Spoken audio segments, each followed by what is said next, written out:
Hi, I'm back again, and we're continuing with making recipes with fat better for you. Okay, I did get it together somewhat, and I have uh, fat for one slice of bacon, uh, just over 3 grams of fat. Uh, Turkey bacon for 2 slices is about 4.5 grams. So the turkey bacon, you get more. Does that mean you can have, 10 slices in breakfast? No, probably not. That's going to be hard to balance out the rest of the day if you do that. Um, so I would say one and a half, maybe 1.5 slices. Probably bigger slices. I think slices used to be smaller than they are now. I think. Um, so if it's small slices, you get two. If they're larger, maybe 1.5 or just one or none at all.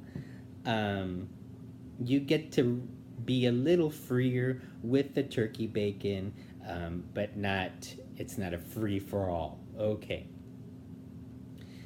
I said I was going to talk about the trans fat. Um, Trans fat is, they have the nutrition label as being a biscuit. Uh, that's a good example. Trans fats, they do exist a little bit naturally, but mostly we make them like in a factory. They're man-made, and uh, all those baked goods like donuts and cookies and uh, little cakes that are in plastic packages in the stores and gas stations. Um, th- those have trans fats in them because they are able to they make the product last a long time. It increases shelf life, they say. But let's face it, some of those products don't go stale, they don't get dry, they don't grow mold. Um, that's kind of amazing for a baked product.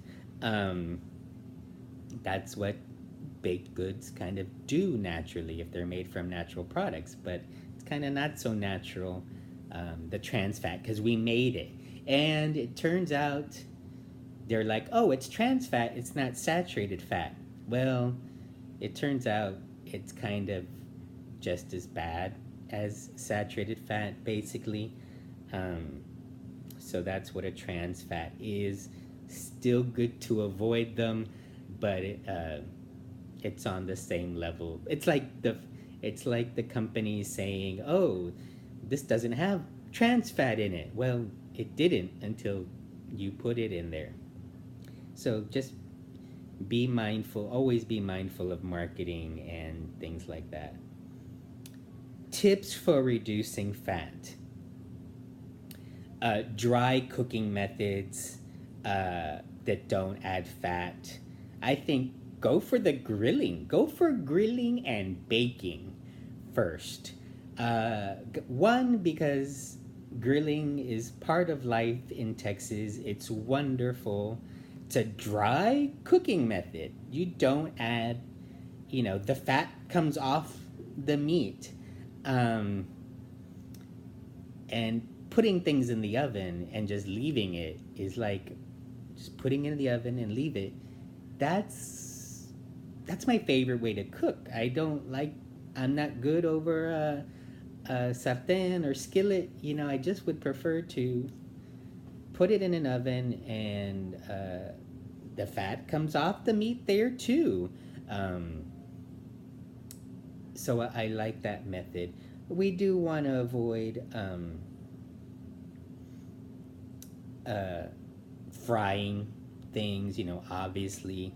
Um, that doesn't just add fat, it also, like we talked about last time, when we fry anything, it adds carbohydrate. If we fry and bread it, You do want to choose lean meats, but I think more important than lean meat is the portion.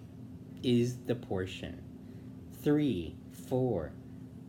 If this is a drastic change for you and you're kind of a meat eater, like we all are, then okay, 5 ounces of beef or chicken or fish, uh, and try to slowly get down to it. If the rest of your plate is balanced, like we talked about my plate last week, if you're having, you know, a wonderful mountain of vegetables and greens and grains, I think I meant to say, and you're not going a long, long time without eating something, that's going to be an appropriate amount of food. When you start eating balanced, like with vegetables and with some grain and with, some animal protein or non-animal protein, then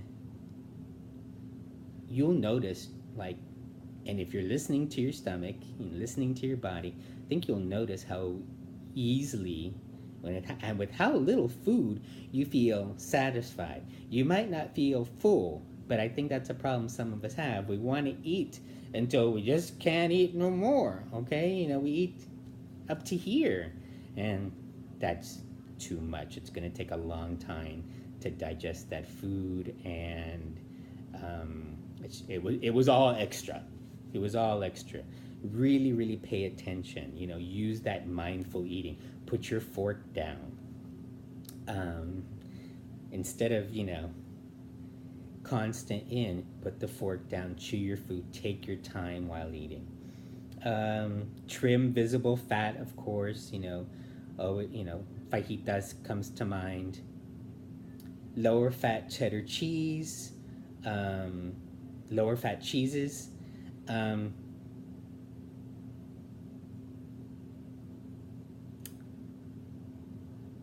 Use lower fat cheese, or be really mindful of the amount of regular cheese you're using. If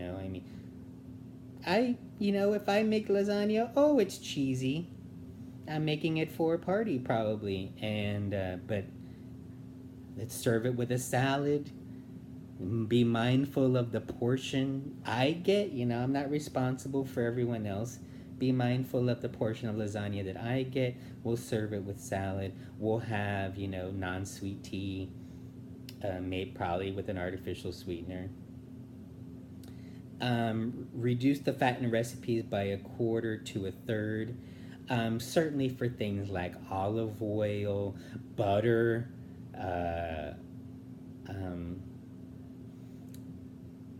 do recipes call for shortening or manteca? That'd be nice. Maybe tamales with a little less fat because they're very fatty. But again, do we want a regular tamal, kind of the traditional way? And just one or two, really mindful of the portion, have a wonderful side of broccoli and pico de gallo with that? Or do we want to go lower fat with our tamales so we can have maybe a couple more? That's a choice we get to make. Lower fat and fat-free options. You can use,